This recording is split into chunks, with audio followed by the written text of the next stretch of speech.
Welcome to the Enemies of the Fire podcast. This week, we're going to talk all things about the USMNT's unceremonious exit from Copa America. Then we're going to wrap up the rest of the tournament in the Euros. And then we get to talk about the Chicago Fire. I am FC Neo Tokyo. That is DPG. And today, in lieu of having James, we have a very special guest, Konor Knows Soccer. Konor, how are you, bud?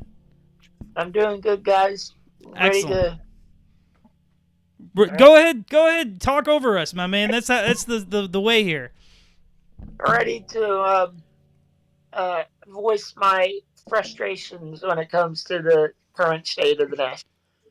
You said it earlier offline. This is much cheaper than therapy. DPG, do you agree? It's a lot cheaper than therapy. All right.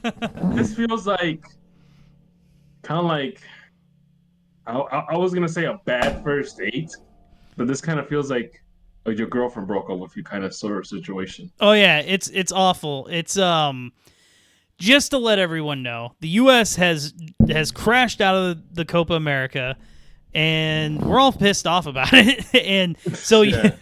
I mean, last night, they lost to Uruguay 1-0, which there's a lot of things to bitch about that game, but there's plenty of things to bitch overall, everyone. So, DPG, your initial feeling about let's talk the game first. What did you feel about this game with no other influence from anything else? This game alone. So, the one thing that was very visible, and it's kind of been visible for the past couple of years, is that the U.S. men's national team has no creativity in the midfield. They rely heavily on the bold wings. statement there. They don't have any playmakers. Hold the fucking phone here. Okay. Have you watched any men's national team games within the past 2 fucking years? Yeah. What is the problem? And you know what? I've watched the U.S. men's national team since like the 90s, bro. And the thing is that this team does great when they're playing against CONCACAF teams. They go absolutely garbage when they play against European teams, right? The outlier in all this was the England team in the World Cup, which we all know England's hot and cold. They're up and down. They're hot and cold, but we played them off the field. Yeah, but then when you face a team like the Netherlands, when you face a team like Brazil, like Argentina, like Uruguay, like Venezuela, all of a sudden you start struggling. And I think someone posted James posted a picture of Greg Berhalter's, results against the top 30 teams in the world. And all I saw on that list was a bunch of losses, and a couple of wins were against Mexico. All the wins were against Mexico. All of them. Which is wild. It's not even a top team anymore. No, not at all. And it's not. So, did you feel at any point last night that they were going to win this game against Uruguay? No. I didn't see any urgency. I think they were more or less playing for the draw. Like, the defense was buckling. They were trying to work as hard, but Uruguay was working even harder. But would you not say, at least what I thought, is that early yellow card against Chris Richards, on top of how else the game was being called, he instantly was way less physical, which took a large chunk of his game. That was never a yellow card. I don't care if it's on fucking Mars. That Chris Richards yellow card is never a yellow card. A foul? Look, man. No. We could talk about the controversies on the refereeing. We'll get there. Fine. We'll get there. But the thing is, he allowed fucking play when he had a yellow card out. Yeah, that was the worst. I think even worse than the offside, because you get those calls. You get those offside calls. That was the most egregious thing that happened. Don't worry, in a couple of years, we'd be fine. We'd be in the fun. In a couple of years, you're gonna hear about this guy getting an investigation for bribery and some sort of scandal. Oh, so man, the Jack Warner memorial, like the Jack Warner memorial giant bag with a money sign on it. Breaking news. Peruvian Oh referee is under investigation under bribery scams Online? predating Copa America. Did you see online that people pulled up on his fucking Google? He was fucking Wikipedia, whatever the no, fuck. he was. they edited that in. Oh, they did. Yeah, no, somebody went in and did that No, quick. the They were bottom like, line is this. he's been known as a fan of the Uruguayan national team. The bottom line is that this U.S. men's national team, as I mentioned before, is all bark, no bite. And the problem is that we have a bunch of players that I don't know if it's gotten to their heads where they think they're the golden generation. The golden generation does not exist. You know who's the golden generation? I'll tell you who's the golden generation. The golden generation for this U.S. men's national team is going to be the team that wins the World Cup. When they win the World Cup, that's your golden generation. Otherwise, we got 11 guys. Yeah, that term gets thrown around so easily. It's a term for teams like us that don't have shit to hang our hat on. Yeah, So it's like, well, exactly. this was the best collection of players we could put together ever. Yay. Until we win a World Cup, we don't have a golden generation. We just have a generation slightly better in terms of player quality than the previous generation. So Here's- that's it. Here's my hot take: the United States will never have a golden generation. You know why? Because we don't prioritize soccer here. But that's changing though. It costs too much for club soccer, upon thousands of dollars.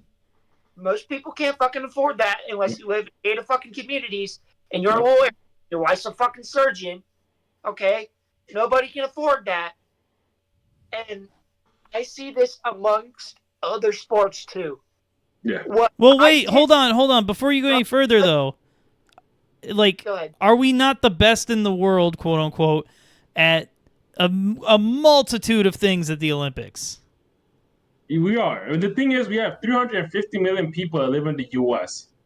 Which You're means telling me that soccer country- doesn't need to be our cultural touchstone for us to be good enough to win, is what I'm saying. The thing is, you got countries that have less than 10 million people, and they'll put up a hell of a soccer team. They'll put up a hell of a national team. That's because Uruguay has a like lot 10. that's all they have. From the time you can walk, you're kicking a fucking ball. I mean, that's true. But I agree with you that, yeah, you're all right. Club soccer is expensive. Like, I think, I know Token knows this. I was actually kind of like, looking around what soccer clubs I would put my son at. Obviously, I settled on the AYSO. He's only 4 years old.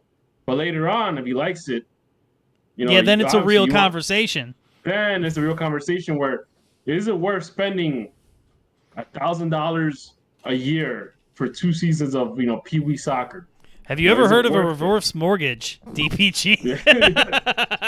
Exactly. So like, it goes from like paying $100 for 2 seasons on the AYSO versus paying $1,500 because you want to put the kid in the Chicago Magic or some other elite soccer club. And you are right, Connor.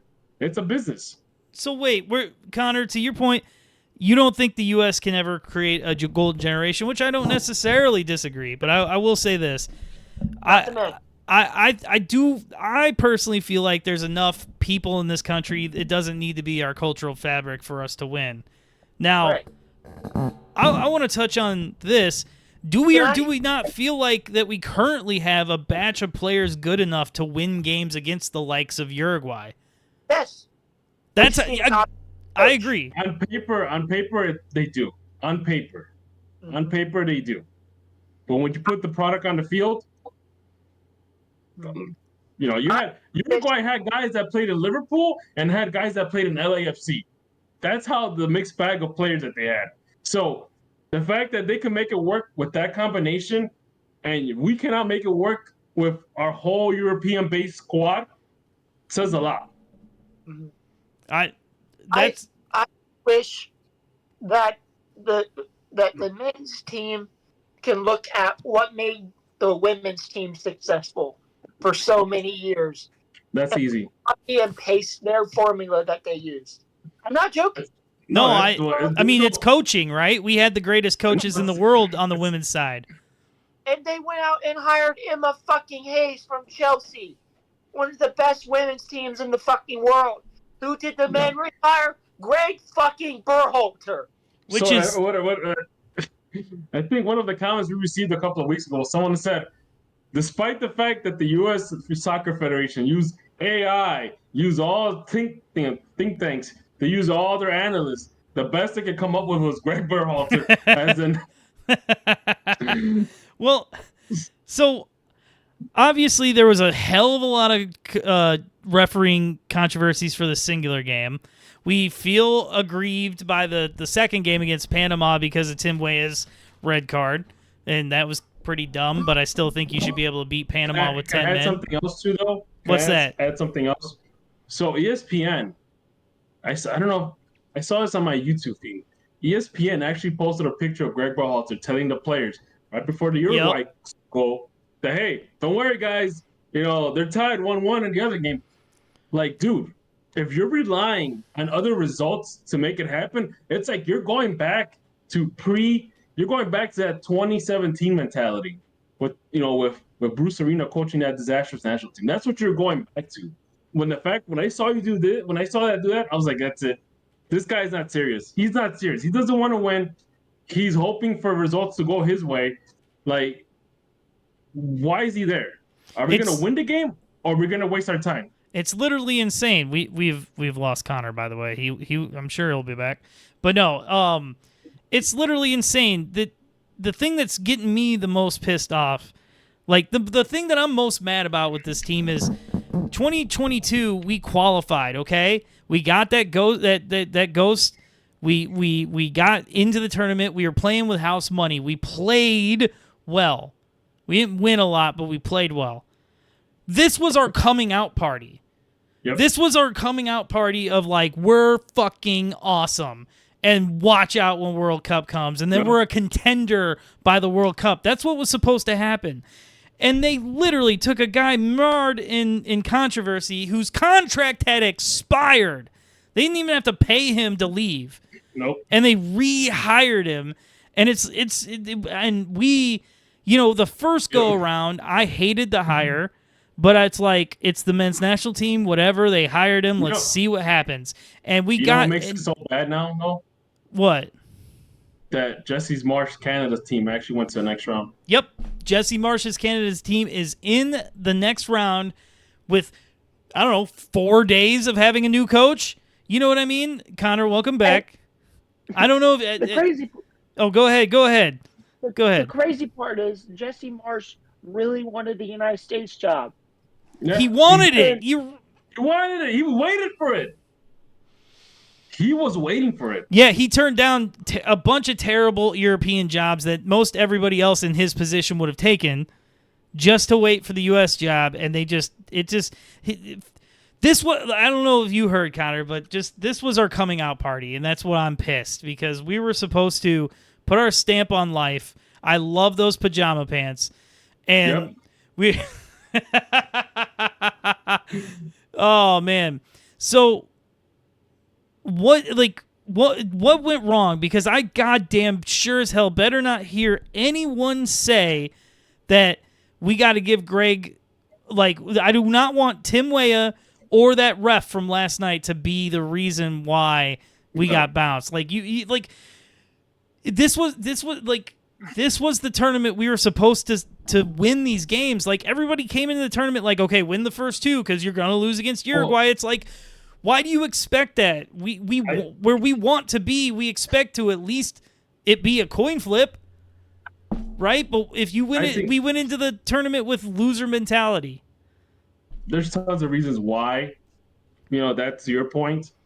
Well, I want to start off, I think this is more or less like a mentality issue with the men's national team, because if you're in the men's national team, and especially now in this current era, and you keep hearing everybody say, "Oh, this is the golden generation. This is the team. This is the team that's going to win the World Cup." It's going to get to your head, and the problem is that we saw the writing on the wall.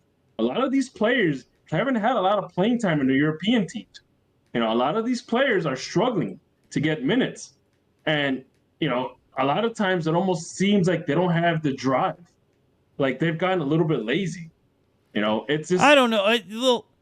Call me crazy, but especially last night, but I think the whole tournament as a whole, Christian Pulisic was our best player. Proved he's the best. He cared the most. He had the most fire. He's gotten more physical in his game. You used to be able to just brush him aside and knock him over. He might be the exception, but one thing you got to keep in mind is that when they brought back Greg Berhalter, a lot of the players wanted him back because they said they felt comfortable with him. See, that's the problem. He's probably the best effing assistant coach for this team. We should have hired somebody good and had him be the assistant. Had the good cop, bad cop shit. No, I'm serious. If you have players doing that they're saying, "Oh no, bring him back because we feel comfortable," right away, that should be like a red flag. That should be like, okay, why are they saying that? Like, I get it that he's a good coach, but you know, if you're telling me that you feel comfortable with him as a coach, it doesn't really paint a positive picture because you want a coach that's gonna light a fire. Like, it's gonna say, "Hey, go run 3 miles, go run 2 miles, go jog, go do this, do that." You want a coach that's gonna get in your face and try to get the best out of you. If he's just gonna say, "Take it easy," then why are we there? Okay. Keep in mind, this is the same head coach who called up Paul Arriola, Christian Roldan, and Joshie Zardes to World Cup qualifying. I got nothing against Paul Arriola or Joshie Zardes. We on this podcast learned that Paul Arriola is doing rather well for himself. He hasn't had a national team call up. And it's like with less-based players, when healthy, when they're not getting called up to the national team, they can do great things. Paul Arriola, Jesus Ferreira,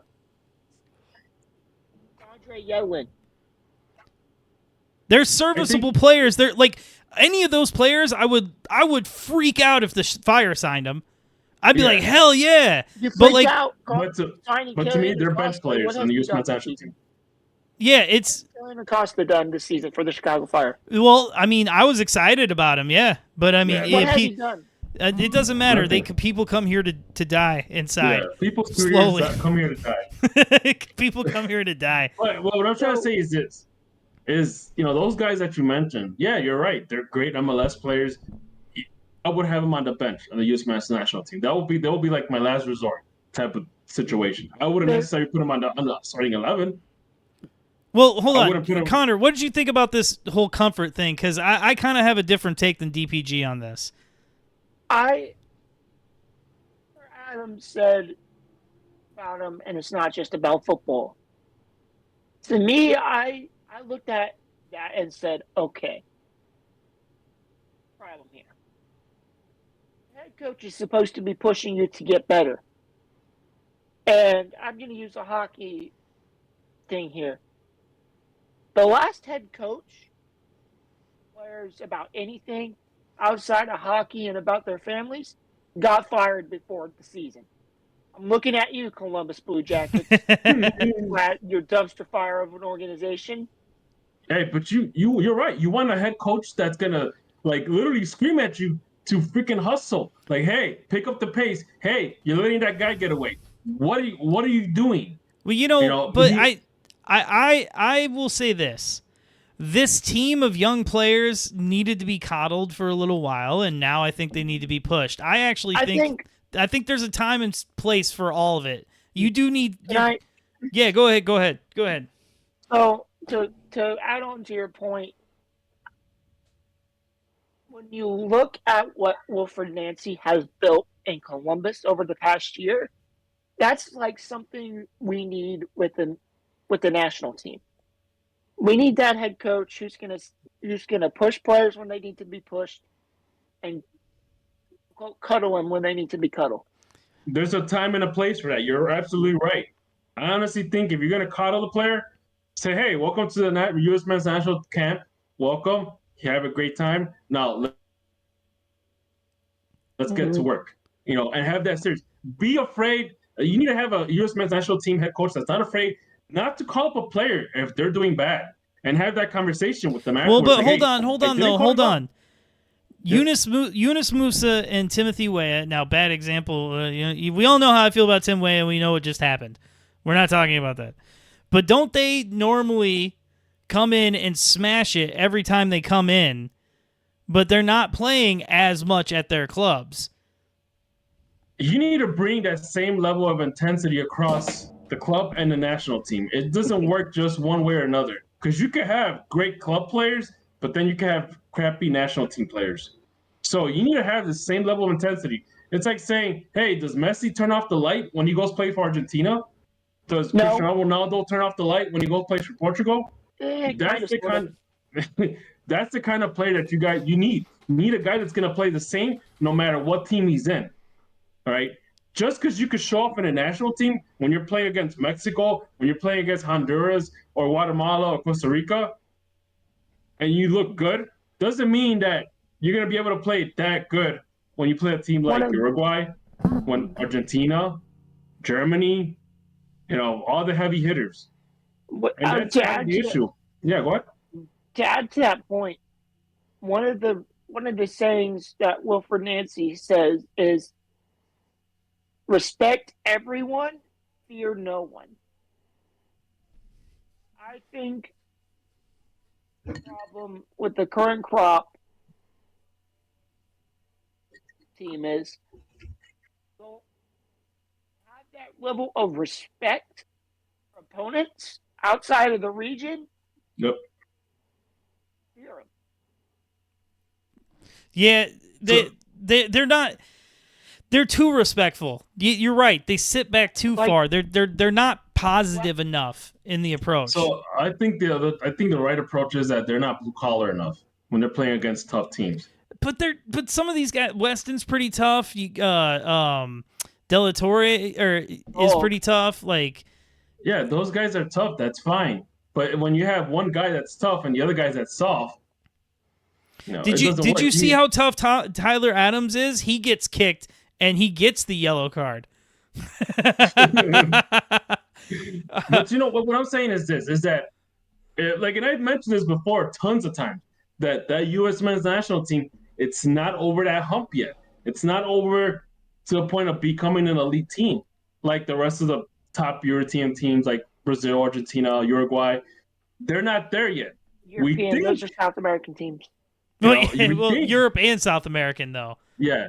I mean, European. Yeah. You can even add some African teams. They're getting to be some pretty scary teams coming out of Africa too. The Ivory Coast.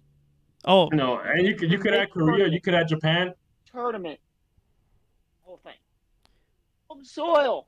Yeah, they fire their coach. They win in the tournament. Yeah, at home, dude. You keep cutting out. We need to make sure we get your voice in here. Out, bro. Check. So every time you talk, it's like a 5-second delay. So hold on. We're going to transition to this because the big elephant in the room, the big thing everybody wants to talk about is the coach of the national team. This is not associated with anything, just a list of out-of-work coaches right now. And I'm going to read through it real fast because there's actually only two people I don't know who's on here. I don't know who they are.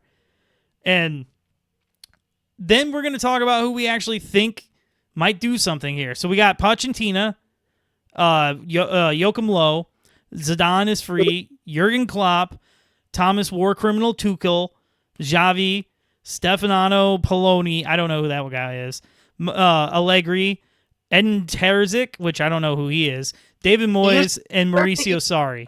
Of Borussia Dortmund. Oh, okay. He's the Dortmund guy? Oh, okay. So he's young, right? He's stupid young. So I like Pochettino. I like Moyes. I like Sarri. I like, obviously, Klopp is the number one. Yeah, Klopp is you know what? The U.S. Soccer Federation should back up the Brinks truck and just say, Klopp, what's it gonna take for you to right this ship?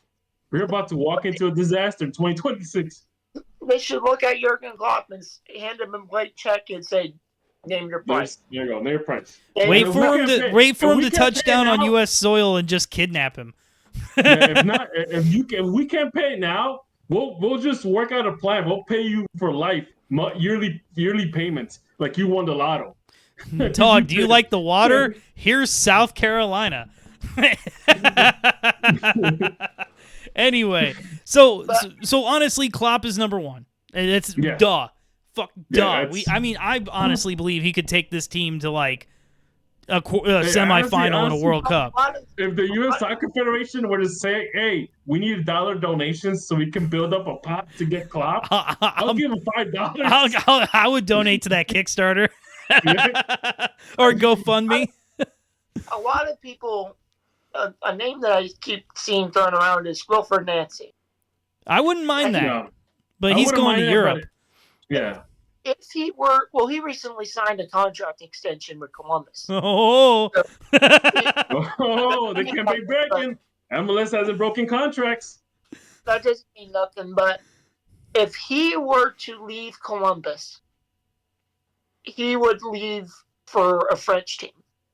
oh yeah, 100%. Yeah, He's gonna yeah, take yeah. over. He's gonna take over Nate's or something and Yeah. do something with them, and all of a sudden, then he'll be in those My- conversations.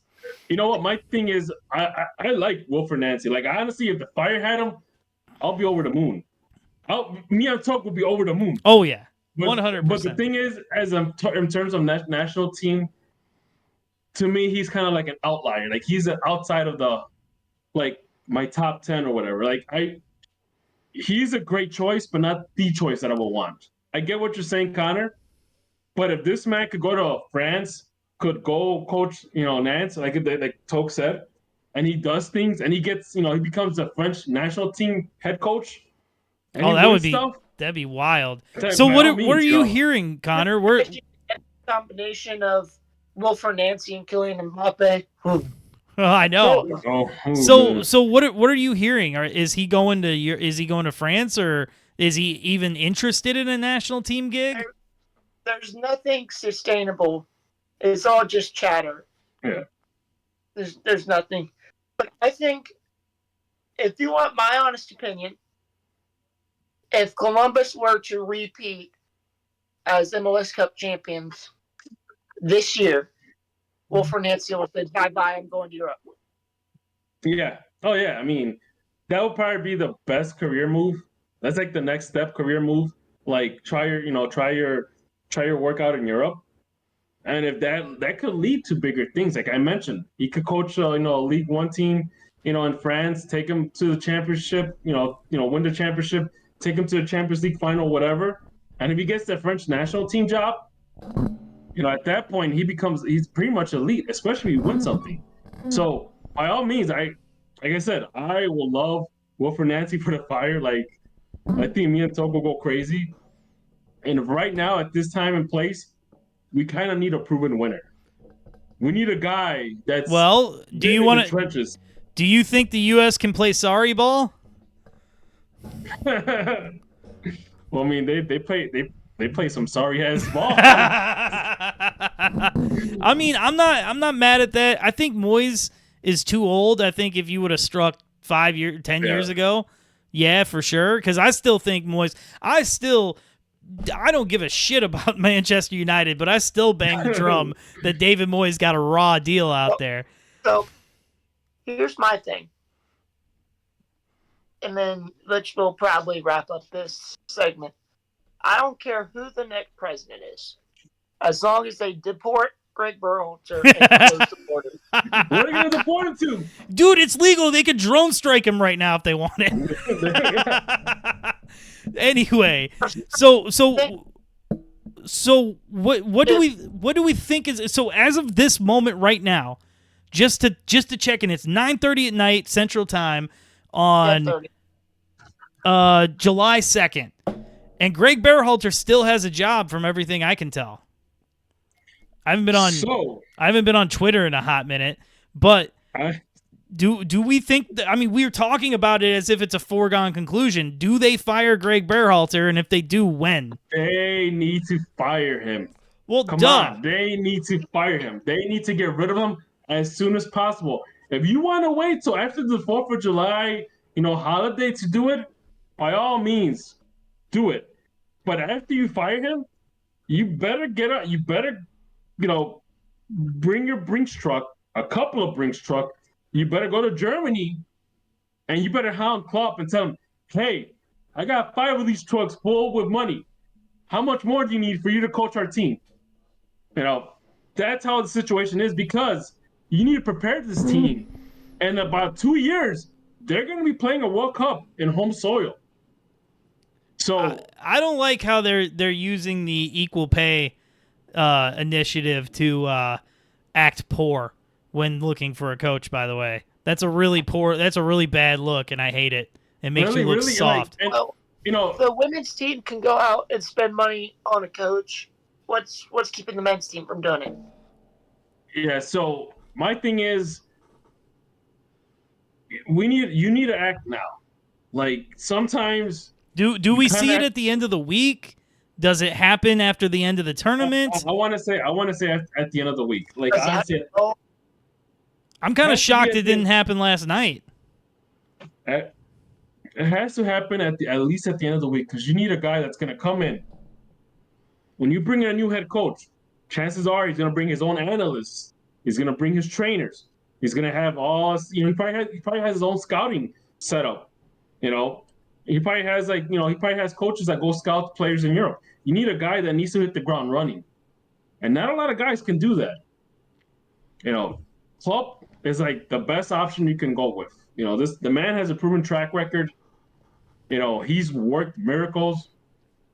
Okay, but in a world of reality where they don't sign Jurgen Klopp, what American-born coach is there that they could kind of? There's none. Right, there isn't.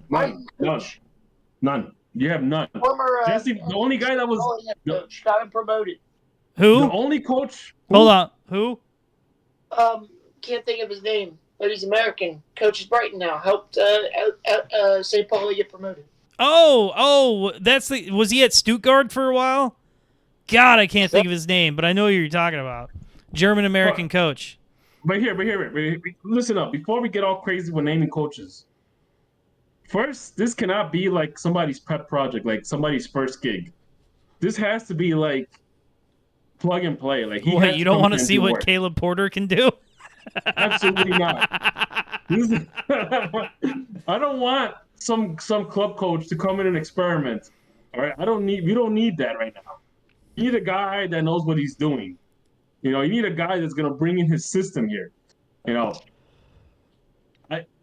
Honestly, there's no American coach. The only guy that I had in mind wanted to coach Canada, and oh my God, he's still in the tournament. He is still in the tournament.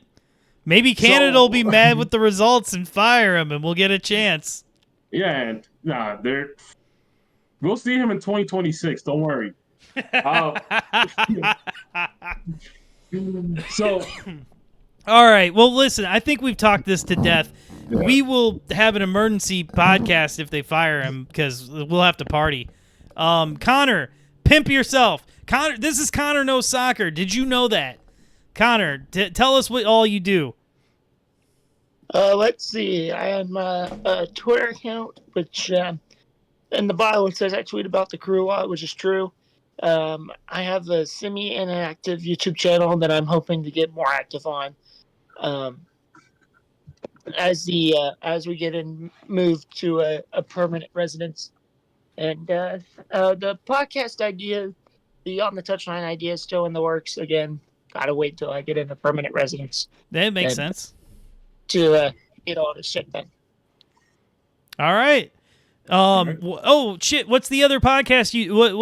You're on a English podcast, right?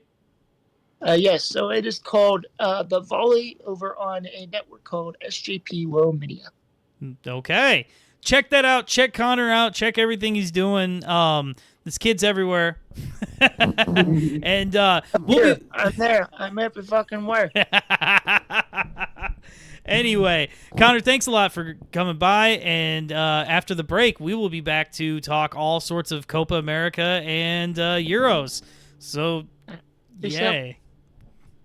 Peace.